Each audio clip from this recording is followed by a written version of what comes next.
My name is Meira Blaustein. I'm the co-founder and executive director of the Woodstock Film Festival. It's so nice to welcome you here to the Kleiner James Center and to a very special conversation as part of our panel series, the Woodstock Film Festival, which is now in its 26 years.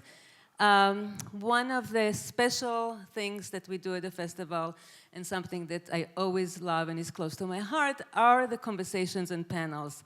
Each and every one is obviously unique. You're not going to see it or hear it any other time. And it always features and brings up close and personal remarkable individuals and subjects that we all care about and talk about. And we always present it in a way that, or I hope that we present it in a way that it will inspire, empower, and also teach a little. And I think this particular conversation is no exception. When I first talked to the producer of My Mom, Jane, we really wanted to show the film, but it's already on HBO. So I'm assuming that everyone here in the room has seen it. Show of hands. It's a very special film, and it is my great pleasure to bring up here the person who directed the film and who the film is about, her and her mother. Mariska Hargitay, could you please come up here?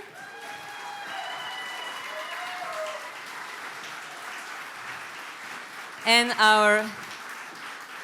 the host of the conversation with Mariska is Thelma Adams, who is a film journalist and a good friend of the festival.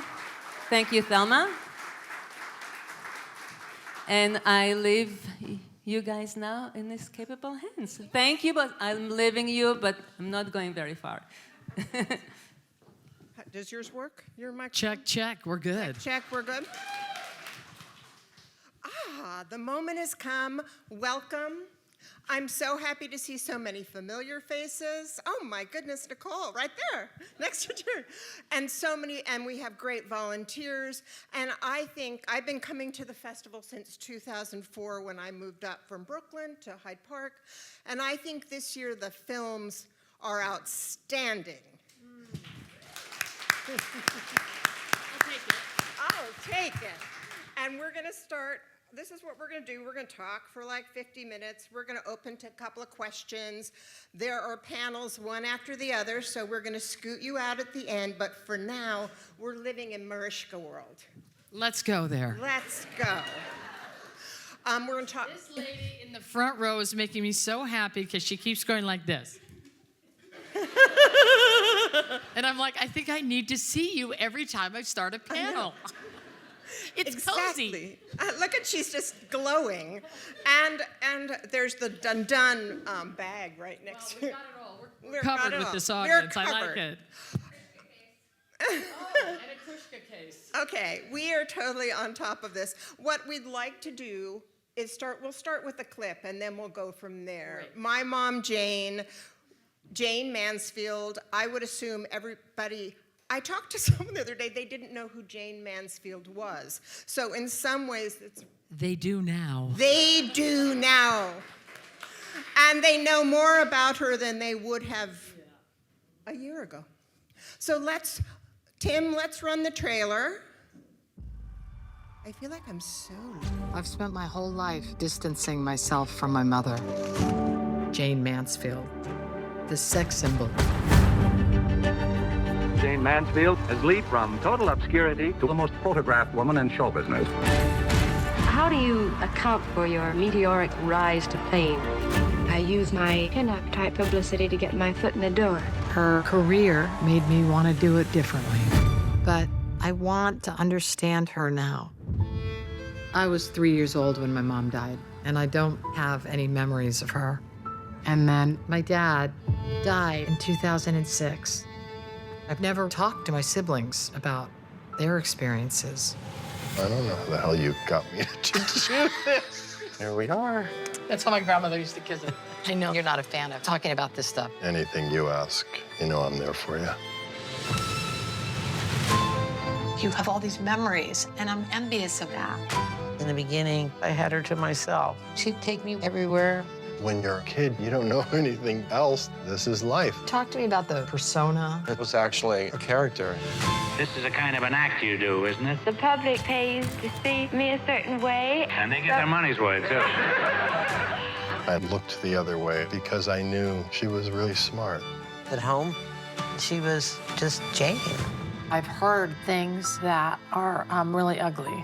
I don't know that I want to know those ugly things. Something that I've also realized, keeping a secret doesn't honor anyone. She always had me, she knew that. But seems like at times it wasn't enough. I pulled out this picture. Couldn't believe what I was seeing. It was like the floor fell out from underneath me. Why didn't he tell me?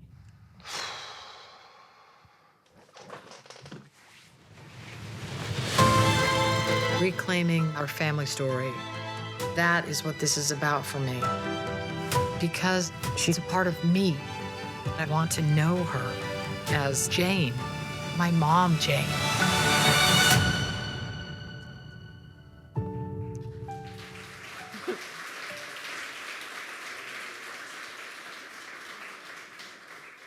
We're so happy to have you here today, Mariska.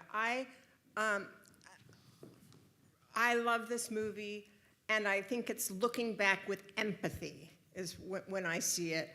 And looking back with empathy means that you look at the bitter and the sweet. You try to figure out who someone really is, and in the case of searching for your mother, you're also trying to figure out who you are. That is one of the most courageous journeys I think an artist can take. Let's start with when you began this journey. When did Who Was My Mother become what is this movie? Can I do a movie? Well, when the journey began, you mean of deciding to make a film? That's the question. Yeah. I think that after I did my first documentary, I Am Evidence, and it was very much a mission accomplished about And also that one, you should just say what that. I sat next to the producer last night, and she was talking about that, and that is about. It's the I Am Evidence. They're all nodding in the front row. It's about. I made a documentary about the backlog of untested rape kits, because it was something that nobody knew about, and I learned it from Human Rights Watch, that there were hundreds and thousands of rape kits sitting on police storage facilities, and nobody knew about it. And basically, in this country, in America, especially at that time, you would just assume that if somebody went through, a forensic exam and had evidence collected, that law enforcement would test it. And so we made a movie about why those collection kits were not tested. So you can see the film. But for me, documentaries have always been such a powerful form of storytelling, and also a powerful form of for me to learn. I just loved the format of how it's different from reading a book, and it's an hour and a half to 2 hours where you sort of get this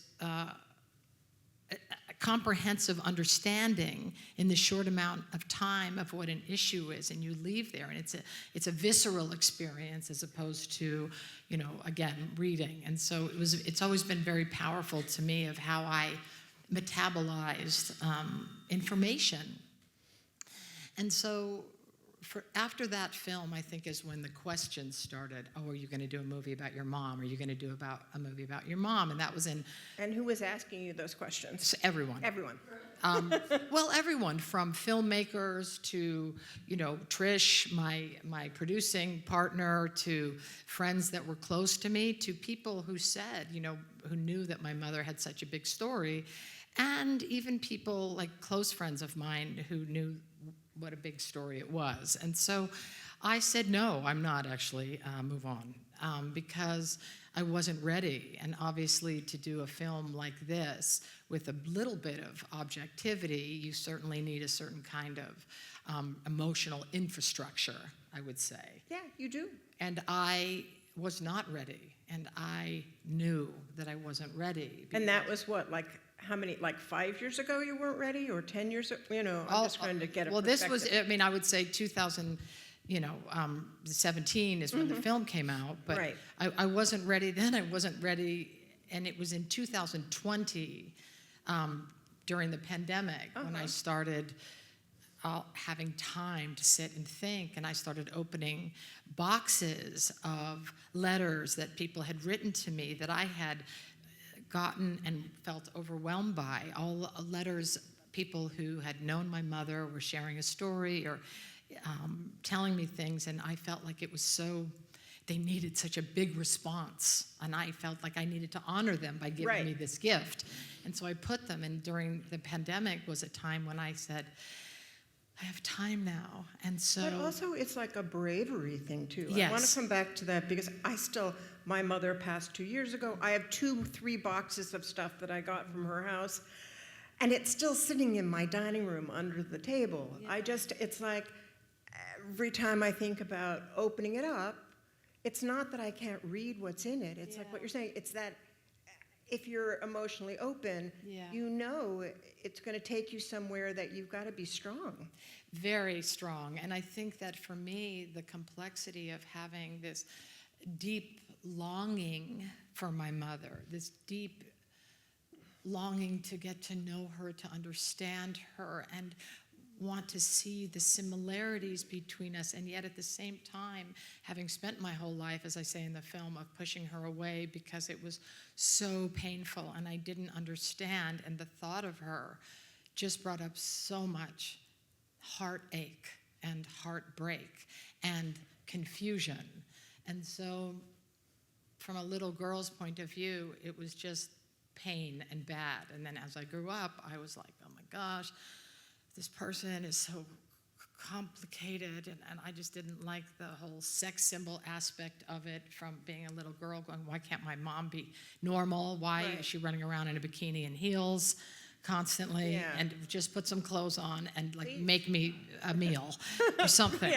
Right? Can I have a grilled cheese? Yes, enough. Can I get a grilled cheese and just enough with that? And so, it was this idea that I, as a little person, wanted it to be different. And you really feel, and you found a way, I think. In many ways. In this movie, there's that feeling of being, since you don't have the memory, this feeling of being a 3-year-old and like not having the physical affection with her, that maybe so much longing, so much longing for that connection. Yes. When you're looking in the baby book and that is amazing to me. You're like, and I think the reason that I didn't do it is because, as young people, it takes a long time to learn to hold complexity, right? To hold and understand that several things can be true at once. And I think that I was very black and white, as many of us are. We're trying to figure it out, like it's either this way or that way. And as I learned that she was so many things, and that was the gift of the film. But back to your original question, is that when I was opening those letters during the pandemic, and I was reading these beautiful, and one of the things that really just deeply penetrated my heart was this one woman who said to me that she used to sit outside my mother's house and listen to her play the violin. Oh my God. And that's when I sort of went, like, what a beautiful image that this woman who played violin with her at school would sit there and go to her house and go like, wait, this is special and I need to hear more of it or understand. And so that was the first time I started thinking about my mother as an artist. And that's why in the film, her music was even more important than the acting, because that's where the artistry started. Those are where the seeds of her being an artist. And when I see her playing violin in that clip, it just makes me weep, because I got to see this private moment and these moments through the archival and these moments of her through photos, an expression of who was the woman behind the pose, who was the woman behind the smile and that was trying to be this thing, who was the real person back there and all the different aspects of her. And had you seen her playing the violin and those? No. And not where like that. and where did you pull? What archive did you get that from, or where did you find the footage? Oh, I mean, there was so Everywhere. much archive everywhere. There were so many shows that she did, television shows, Right. television appearances, talk shows, all these things. And of course, my grandmother, I've seen photos of her playing the violin, and my grandmother, who played the organ and the piano, also had told me about it. But it's a different experience and a visceral experience to see someone in it. Of it course, was so like to say amazing. someone plays the violin and then to see it, to experience the it, I think. artistry and how she really wanted to be able to express this other side of herself to the audience. Or to see her in all those plays that she did also in high school. Also to see her in all her different costumes and hear my sister say and learn about the who she studied with. And all this woman wanted to be an actor. And she was so brave. I mean, that's what I think about living in Texas, having a 4-year-old child and saying, I'm upping and moving to California. Right, it's huge. Who does that? Who does that? And she just was so focused and nothing was going to stop her. And I, especially at that time, that is so admirable and courageous and amazing to me. I'm amazed by what she did and what she accomplished and her tenacity. Yeah, let's hear it. Thank you. Let's hear it for this other side of Jane.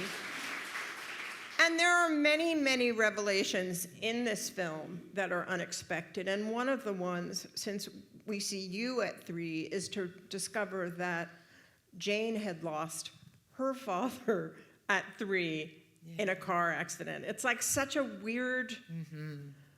I don't imagine you'd ever talk to her about it. No, because she was 3. You were 3. I was 3. Yeah. So how did that make you feel? This odd circularity. Well, it plays into the bigger piece because, again, the impetus was trying to get to know my mother, but also to understand myself. And I've always felt that we were so different. And so the process of making this film made me realize how much we had in common, and deep and emotionally how much we had in common. Right. And it's interesting because, growing up, I really modeled myself after my dad. My dad was a champion speed skater and Mr. Universe. He was a champion everything. Everything. A champion dad. And he was so many things to me, and I wanted to be strong like him, and I wanted to be ambitious and never quit, and we don't give up in this family, and blah, blah, blah, blah, blah. And there's no such thing as second place. And I mean, he really held the bar high for all of us and for me. But what was so fun is not the right word, but what was so meaningful to me and cathartic is seeing all the strength that she possessed, and really that I got it not only from my father being my mentor, but also through DNA and through really being like this woman, really being like her in so many ways, and the strong lineage of women in my family. They were all, my grandmother was. Tell me about your grandmother a little bit. My grandmother was very strong. She was a school teacher. She was a musician, and as was my grandfather, was also a musician too, and he was a lawyer. But they, very, musical family. Now, I don't know what happened there because I can't sing. You can't sing? I'm just going to be honest with you, folks. That's not my gift. But I always have had people ask me what my biggest regret is, and I would say, not focusing on that and quitting piano and not learning how to sing. I keep asking Raul Esparza on my show, Barba, going, do you think it's too late for me? He's like, and what does he say? A little. No, but Kelly sings, a lot of my co-stars right now sing. Right. It's annoying to me. I'm going to try to have them all fired. You can, yeah, but, I think that's a good idea. Yeah, I think I should. And you almost did it with Kelly, but now she's back. So. Oh, I never did it with Kelly. I know. Don't start me on that. Let me just pause. I won't start. We can't go there The today. fact is, she's back. We are so happy because we were like, I won there, people. Oh, good. Because I'm not going to go down that let's not. rabbit hole, but I'm just a huge. She's the greatest, and it was pure misery for me. And it was ridiculous. It was ridiculous. Male decision that pulled her off that And thing. you know what's so great is that they say in the history that we're the two best partners, which I love. I love that. But you know what I'm saying? It's so extraordinary because people love Relivia. And they really love that female friendship, and it's so powerful. These two badass women have each other's back. But that's not why we're here. That's not why we're here. Let's stay on point. We are going to stay on point.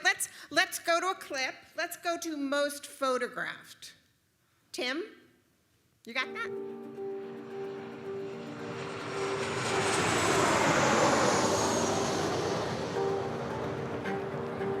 Jane Mansfield and Mickey Hargitay have just left this American Airlines plane. A huge crowd has gathered. Jane Mansfield has leaped from total obscurity to one of the most publicized stars of the present day. Today, she was signed to a long-term movie contract by 20th Century Fox. At the moment, she is also the most photographed woman in show business. Pretty amazing. How did you, when you look at those pictures, do you still feel what do you feel? Do you feel resentful at that image or? No. What do you feel? The film has totally changed my perspective. And it's been extremely cathartic. And as I said, I am in awe of her. I am in awe of what she accomplished. I think she's magnificent and extraordinarily beautiful. And as I said before, the tenacity and what she navigated through not only being a movie star, but doing it by herself and, not from a showbiz family, but also in navigating her relationships and having, 5 children. Which I have 3, and I don't know how to do it. I'm still trying to figure it out. But having, 5, it's extraordinary. Beyond. It's beyond. And they were all perfectly and impeccably dressed. Just that alone, right? So. And even fed, I bet. And fed, too. But that's the thing, is that one of the things that is so beautiful to me is that, for those of you who've seen the film, I really struggled with her voice and that sort of sex symbol voice and that the timbre of it and that, Marilyn Monroe-esque kitten thing, which, as you all know, is not my shtick. Can you imagine? Where were you Tuesday night? I'm sorry, I just had to. But the point is you that... You could do it if you wanted. Can you imagine? I'm going to throw that in there for you, SVU fans, and you go, I'm sorry, what did you say? But the point is that one of the things that was so extraordinary for me is I went from not wanting to hear her voice to craving it. There's so many scenes, obviously, when you do a documentary, there's so much that you can't put in, and the whole time you're putting together this puzzle, and it changes constantly. We were doing the beginning, up until the end, and making changes up until the end. But for me to go from not wanting to hear that voice to sit and putting on records and just listening to her reading whatever it is, Tchaikovsky, and listening to her reading poetry. Unbelievable. And craving that and having it be soothing. That's the journey. A huge arc. A huge arc. And I want to play, I was going to wait, but we're just going to do one more clip because I find it a little bit distracting. But speaking of the voice, let's do the other clip that we have, the role I'm playing, because this is the Groucho Marx clip where he is saying, I know you're a smart woman, and it's like she can't allow herself to drop into that. She keeps the voice. Or you'll talk about it after we show. Let's show the role I'm playing, Tim.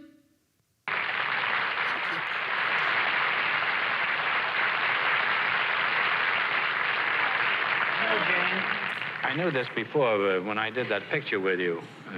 Well, success boy, Rock Hunter. Yeah, that was a pretty funny You're the picture. cutest leading man I ever had yet. Yes, and the oldest, too, I think. You know, you're actually, and I've told this to other people, you're not the dumb blonde that you pretend to be. And I think the people ought to know that you're really a bright, sentimental, and understanding person. And this is a whole facade of yours that isn't based on what you actually are. Oh, that's sweet of you. Well, Thank you so much. I think you're aware of that, Jane. This is a kind of an act you do, isn't it? Oh, it's, Most you know... people don't know that, though. I think that it's like this. The public pays money at the box office to see me a certain way, and they get their money's worth, too. So I think it's just all part of the role I'm playing as an actress. So that's the thing. You know, you asked me about my grandmother. They're from Texas. My grandmother's a school teacher. She was, you know, very polite, and manners was the currency in that household. And you can see that my mother was demure and polite and respectful and kind. And then on top of that, she went to Hollywood and was placed into a box because they said, you know, put on a tight dress and dye your hair. And so that's what they were looking for at the time. So she didn't have the freedom. And already a person who listens, you know, didn't have that, you know, I'm so grateful that I had a father and a force in my life that said, question authority. They don't know better than you. You decide. You know in your gut what's right and wrong. And so I think that I look at that and I, you know, in ways is so elegant and so kind and so and generous, and yet she was operating under the parameters that she had been given. Right. At that time, especially. And then you see the Jack Parr interview, which is so incredibly disrespectful and so horrifying. And then you understand culturally, you know, what we're dealing with so many people are dealing with today, too. Right. And so I think that after seeing that, that is so informed how I am and why I, act the way I do. Why you act the way you do, with your low voice. I also think it's funny. My low voice. I also think it's funny in that clip because that's not Groucho either. Right. Yes. He's totally playing a role. He's totally like this Jewish trickster that he's playing, you know, and the funny mustache he wore and all of these things. That isn't who he is at home. And yet he recognizes in her exactly and kind of calls her out and says, you know, show us that other side of you. And in a way, she's smart not to do it. Right. And that's exactly right. Smart not to do it in that way, but we see just the confines and the restrictions that she was living in. And I think that, you know, I watched that, and growing up, my father said, you know, your mother was so funny, and she was nothing like that character or that caricature or that sex symbol or that thing that she did. And my brothers say it too, and my sister says it too. But I didn't get to see it. And I certainly don't remember it if I did. And so this movie is so much about me going after that so I could see it for myself, so I could experience it for myself. And lucky for me, again, I keep saying it was a gift from the heavens that I had so much archival. I keep saying, and Trish, my amazing producer, and I keep saying we could have... Trish, are you here? Trish, stand up. Just stand up so we can see when they talk about you. Okay. Trish, the amazing producer. And amazing director. Trish directed I Am Evidence with Geeta Gandabir. Excellent. And if I may brag for a second, Please is do. a 2-time Academy Award nominee. For her last one was for the short film, The ABC of Book Banning.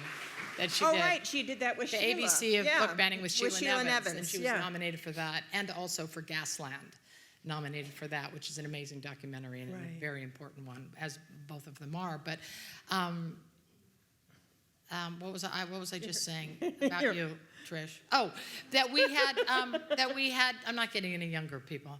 That we had so much archival, and it was such a gift. And as two things can be true at once, made it so difficult and so challenging. This project took us a year to edit. That is a very long edit. Is that a long edit? That's a very long edit. That's an extremely long edit. And again, as the movie was finding itself and refining itself, we also moved things around. We interviewed so many. I interviewed Gloria Steinem for this. I interviewed so many people, and people that, claimed to know her and claimed to be friends with her. And I interviewed Engelbert Humperdinck, who had her house. I interviewed amazing people and got these amazing things. But at the end of the day, as those of you filmmakers in the room understand and know, the movie finds itself and the movie speaks for itself. And I started understanding this was from our point of view. It was from the kids' point of view. Right. And the second story obviously dictated it, my story. I'm going to ask one question, then I'm going to go back. What did Gloria Steinem say, dropped on the floor? So many great things, and I'm going to put that together. But Gloria is such a champion of women and was so in awe of my mother. And has a big circle around her of women. And was so in awe of what my mother accomplished with what she had.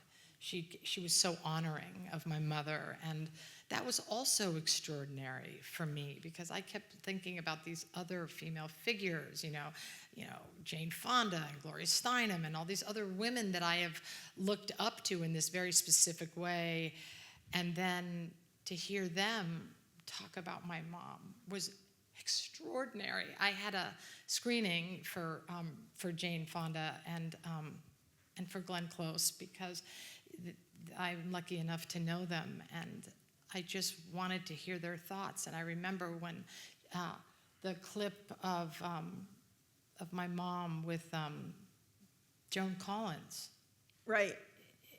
in that film, and Jane Fonda goes, we're watching the movie, and she's crying. Everyone's crying, and it's a whole emotional thing. And then Jane Fonda goes, "She's so good." And I just remembered going, I hope you hear that. I hope you hear that, because that's what I thought, is that she was so good, but she didn't have these chances, and she didn't have the opportunities that she needed to move into the next step of her career. Right. And they didn't exist. That just didn't exist. I'm trying to think of someone who arced from bombshell to comedic actress is Jane Fonda. Yeah. Who lasted that whole long arc. Yeah. But few and far between. And to hear Glenn Close, the actress, them, to hear them speak of her like that was just extraordinary. It's extraordinary to go back with this more complete perspective, and not from a little girl's perspective, but a grown woman who's also a mother. And that's why it's so interesting to have the opportunity through this process to have all these different perspectives and live in the complexity and have I keep calling it like a disciplined curiosity to be able to ask the questions of all the different characters with really wanting to know the answer and without indictment. Right. With just like, what happened? And through asking those questions, talking with my biological father, talking with my sister, and talking with my father and my stepmother, I learned so much and got this beautiful, more, bird's eye view of what happened. And through it, the truth was more loving, more beautiful, and more extraordinary, and more healing that I could have ever imagined. Because what I thought as a little girl with limited knowledge, all that stuff about being... That little girl, and you're looking up. I remember the same, because we're kind of the same age, but I remember like... 41. 41. Yeah. And by the way, we look great. We look fabulous. But I would say, I remember, because it was a different age, like I remember on Saturday nights when my mother was going out and she would put on the girdle and she would become this other, she would get her hair done and she and my father would go out dancing in L.A. And I remember looking up. Hold on, that's beautiful. What a beautiful image for you to see that. What the beautiful romance of that. That's special. Of that. And I know the feeling of don't go. That feeling of, I want to go dancing too, which that would have ruined their night. But, I know those gut feelings when you're young and how they take hold of you. Yeah. So to explore all of that, and again, to sit in the complexity, all of it, and to have room and to be able to sort of put your feelings aside, because that was my concern as I embarked on this journey, is would I have the... Do they need me? Quick, is your phone? It's very hard for me to sit here when there's a crisis. Peter, do I have my badge in the car? But it was I was very worried about would I have the objectivity to tell this story. And I met with other filmmakers. I met with other filmmakers and other directors and said, like, how do you do it? You got to do it. And then realized that I was the only one that could do it. Yeah. You're the only one. Yeah. And I'm so curious also about resistance. It seems like it seems like your brothers, your sister, your half Italian half sisters were all in on it. Was there any resistance at first, or? Not from my sisters. My Italian sisters. I love calling them that. It's so funny. There's the Italian sisters and then the other ones. But my sisters, Giovanna and Pietra, were so happy and relieved and like praying, I think, that I would get to this moment, because as you know, they kept it a secret, which was such an extraordinarily generous, selfless thing to do that I'm still sort of reckoning with the kindness that was bestowed on me and the love that they gave me through that. Very sort of maternal, really, if you think about it. I love that scene, the three of you together. Oh, it's the best. Because that's how it always is with us. Yeah, they're funny. They're no funnier bullshit. than me, which is annoying. And they can sing. I would never admit that. And they can sing. And they can sing. So they were very, on board and just happy, as was obviously my biological father. But he was nervous too, because obviously his story is so complex and he had so much guilt and things that he was wrestling with. My Mickey, Zoli, and Jane Marie, and Tony, my little brother, they were nervous and they were scared. And why are we going back to this? It was so long ago. We've all moved on. And I was like, no, we haven't. And, I think... We never move on. I mean, we don't move on. We don't. Listen, I know, I say to myself, and I know it's an overused thing, but the fact of the matter is the only way out is through. The only way out is through. And that has been my experience. And so, as my sister says in the film, when there's a truth, And the behavior is what everyone's doing around that truth. To enable it. Yes. And so I think that my siblings hadn't dealt with it and hadn't really full on gone into the fire. And out of self-preservation, we're just trying to survive, which I understood. And I think that I was somebody who was, I study trauma, and I, a big advocate of therapy and doing the work and being in community when there's pain and not being alone. And facing it down. Yes, and so the beautiful part is that even though they were scared and tentative about it, they ultimately said, we trust you and we will go on this journey. That's why I love that moment my brother says, I don't know what you've got me into. And he's just so real and truthful, and I think they all felt that way. And they're lovely, and they come across. Like my brother Zoli, who I say is like the heart of the film. He's so extraordinary and so unguarded and so trusting, and he's this like carries the pain of all of it in this film, and he was just so extraordinary. And yet he said, I want to say something, but I'm not going to talk about it. That's his line. I want to say something, but I'm not going to talk about it. That's what he said. Yeah. Right before he said it. And then what he says. And then it was like, it poured out of him. It poured out of him because he's been carrying it. And so, same thing with my sister and the same thing. And now my siblings say to me, thank you. That was an extraordinarily healing experience.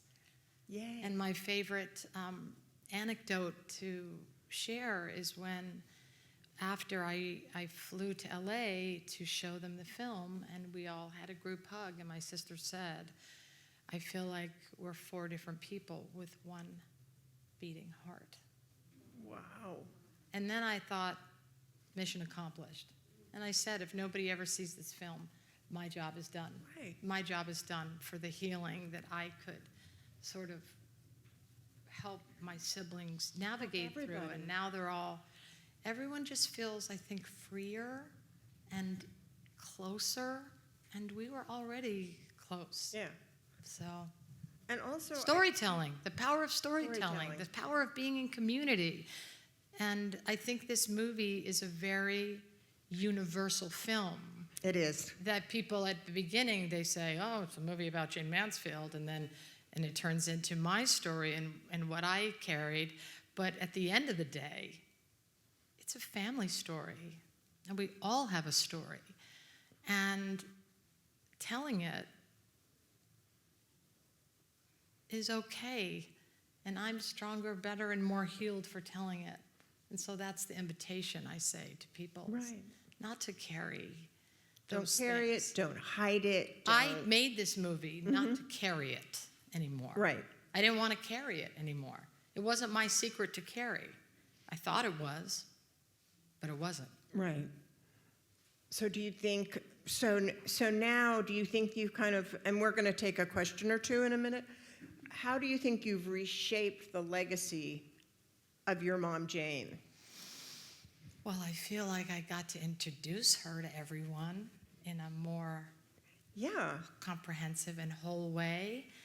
I think that people understand her in a different way that they never would have from seeing her films or, the clips that people show. Like, it's all about which clips you take. Exactly. But I think I put a very comprehensive composite together so you could see so much of the aspects of her. And some of that was very painful to do, during her hard times. But we understand her now, and we all have it. And again, it's so universal, and it's so human, because what do we do with our pain if we don't have an outlet? What do we do with our pain if we feel like we don't have options? And, unhealed trauma and generational trauma. And that's also what I wanted to really look at, is generational trauma in my own, and through my mother and my grandmother, and now, and my father. And my father, who was a soldier, right? In the war, and was like, I can't tell her about this because I got to protect her. And now I understand. Yeah. I understand why Mickey, this film was a love letter to him. It was a love letter to the kind of father that he was to me. And it comes through. It just he just glows. He is. He was my everything. Well, may he rest in peace and power. Thank you. And I'm so glad to see this other side of Jane that Yeah. really has, I mean, I think that, and this may be, Marilyn Monroe has been sifted through and all of these conspiracy theories and novels and stories, but this is equally powerful and interesting. Yeah. To see how she had to, in some ways, this was how she had to survive in Hollywood. You're in a different, absolutely. and how would you say, like the Hollywood that you walked into, you still had to make changes. Oh, You yes. still had to put your foot down and say, this is who I am, there at that time that you started that show, we're not gonna discuss, there were times in my career, I tell the story, you can hear me. I'm so hot. Hold please. There were times in my career, when I was in my early 20s, and I walked in to meet with a network president, kind of head of casting situation. Sorry, I spilled. And the guy said, "What's your name?" And I said, "Mariska Hargitay." And he goes, "What's your real name?" And I said, "Do you think I made that up?" And he goes, "You need to change your name."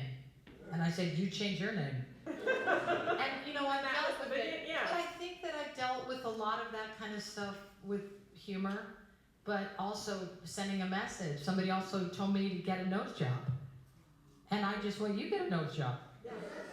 And then I joked about it. But I was like, no, don't tell me what to do or how to be. And so much of that, I think, is in reaction to my mother and what she was told to do and that she did it. Right. And when I started acting, you're too everything. You're too ethnic, you're too pretty, you're not pretty enough, you're too strong, you're too weak. I heard all of it. You're too tall, you're too short. You hear all of it as an actor. You hear all of it. What is it just like? Because what they're looking for is subjective and Right. everything. But at the end of the day, what you realize is when it's yours and it's right, it'll come to you. That's how it is. And so I said, this is what I am. It's like you like it or you don't. Right. You like it or you don't. That's all we can do. We can't be something else except our authentic selves. And once we find that, that's where our power is. That's where our power is. Our power is being ourself and not anything else. And being all of that. And, so this movie was very, I don't mean to get too, woo-woo about it, but it did help me integrate all the different parts of myself. Because I did try to be something else. I did try to be not like my mother. I did try to be, like tough girl and sports girl and strong girl and not sexy girl. Reactive, all these reactive But things, now yeah. I'm like, I am so many things, don't put me in a box. We put me in a all box. are. Don't put me in a box.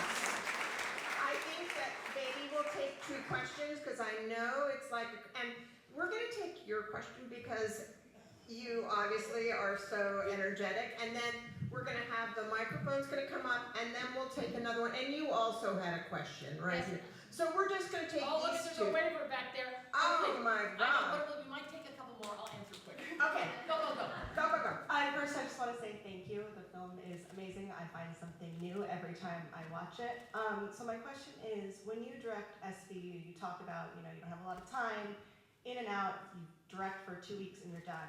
How was it having more time to kind of sit with this and plan it out and do everything? It wasn't like that. Such a good question. I was shooting SVU when I did this film. I shot it on weekends, I shot it at night, I shot it during hiatus. And in documentary, it's like, you get in there and you go. And it has nothing to do with narrative storytelling, nothing. And I learned so much. Doing this project. And I surrounded myself with really amazing filmmakers. Amazing producer, Tricia Lessig, amazing DP, Tony Hardman, and a brilliant editor at the end who had one of the hardest jobs ever. But you get there and you figure it out. I think that is what I learned on SVU is that I got to figure it out, and I got to figure it out fast. You know, I have a week of prep, but I'm also used to shooting. So my prep is always, I'm ripped off because I don't even get prep, and they know it because then they're like, oh, we lost an actor, you have to shoot, whatever. And then all of a sudden, I remember I did one day, I shot one episode, and I had 2 days of prep. And I was like, I got to pull out, I can't do this. And they're like, you'll be fine. So a part of it has to do with trusting your gut, trusting that you know more than you think you know. And I knew what I was doing when I made this movie. I knew what my intention was and my goal was. So much of it was intuition, right? Because I knew what I wanted. Not now. I knew what I wanted to ask. I knew what I wanted. I knew my super objective. So that made it easier. Okay, that's like to know that at the beginning of a project, or to know that. It's clarity. That's it. Clarity is the way to, and being intentional with every single person. You go. Thank you. Do we have okay, we have the mic there. So thank you also for your film. I just wanted to say that watching it, I felt such a connection to your mom because I also play violin. And that Vivaldi piece that she played was one of my favorite things to play since like I was 15 years old. I absolutely love it. That's lovely. Absolutely. And your question? I do want to say it is never too late for you to add music to your life. Thank you. I'm going to learn to play the violin. I've already started, and piano. But I am busting perps 24/7. So my question is, I'm a therapist, so what advice would you give to people who are preparing to tell a hard story, either just in a private therapy space or on a much larger scale like you have? Sorry, I want to be clear. To tell a hard story in therapy or on a public forum? On any scale, just well, somebody on a getting public forum, the most important thing I feel is to making sure that you've done the internal healing, to making sure that you have a support system, to making sure that that was one of the most important things. And my husband, who's here, was so amazing because as I was about to embark on this journey, he was so incredibly protective of me. And I've been doing the internal work for years, I might add, to get to a place where I could tell this story and wouldn't injure myself. And that is the key, is you can't tell a story if you're not in a healthy, healed way, I think. So the most important thing is to make sure that there's self-care first and that you have support systems in place should something come up that you haven't dealt with before. Thank you. You're welcome. In the back, yeah, a great question. The waiver, the wild waiver. Oh, the waiver man. Hold on. On a completely different tangent, I had so much fun, and it was an honor to play and conduct for your bio dad, Nelson, probably over 100 times in the Catskill Mountains from 1980 to 2000. And he just dropped the mic, people. And, he was such a great act. I wanted to know if you ever were lucky enough to see his act live or on tape. He's such a great singer, comedian, and gunslinger. I think you know what I'm talking about. I know exactly what you're talking about. I met him in Atlantic City. I was 30 years old, and I went to Atlantic City, and I went to one of his shows because somebody hired a private investigator for me and found him. And I went to his show, and as I say in the film, I sat through his show, gunslinging, singing, telling jokes, and I couldn't believe it because he's funny. And I was like, wow. I mean, I did sit there and go, geez, the power of DNA, because I'd never met him. I had the same thing with my sisters because we're the same people. Right. And I did. I saw his show and just was blown away. And then I walked up to him and said, hi, I'm Mariska Hargitay. I understand you knew my mother. That's how it started. So I have had the pleasure, and now he sends me things every 4 minutes. His performances, I might add. But yes, and in the process of the film, I mean, I went through so much archival, and I had asked him for so much, and I have heard him sing, and he sends me songs that he sings me now, and it's all very lovely. And how old is he now? He is... Ish. He's 90. Wow. And he acts like he's 60. He has a lot of life in him. He's got a lot of life in him. He's very, very fun and has a huge appetite for life. And, he jokes about how everything's breaking down. Yeah. But it doesn't stop not him. his spirit. No, and he's like this. Do you think we can take one last question? Yes. One last speed question. This woman here? Hi. Hi.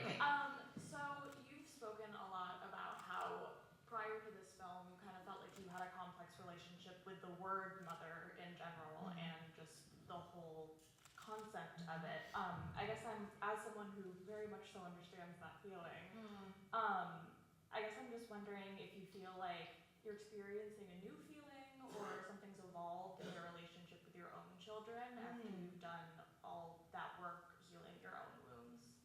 Definitely. First of all, great question. Great question. And I think that such a great question, and it's such a big theme in my life. And I think that's how I also created Olivia Benson. Is I think that, that's gonna make me cry. I think that I created the character that I wanted, because she is so maternal. That I created a character that I wanted, that I felt people needed. I felt this thing of what we all need. We all need to be seen and loved and believed and held that way emotionally. And so it has been an extraordinary cathartic process, this film, and I do think that I am a different mother now. Thank you for asking. I think that we have all been very fortunate. I've prepared a song and I'd like to sing it.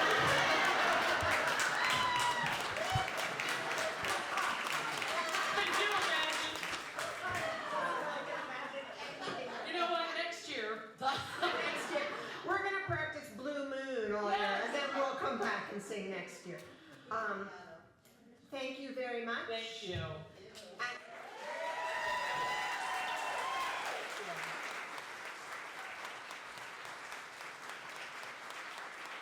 Let's take a picture and I'll send it to Nelson. Conductor man. Are you still there? He's not. He's checked out now. There he is. He stopped traveling to the East Coast to Quebec. Yes, he. 9/11 when he couldn't carry a suitcase full of guns. Okay. Well, it is a little complicated for me because I'm not big on guns, but okay, time to end the panel.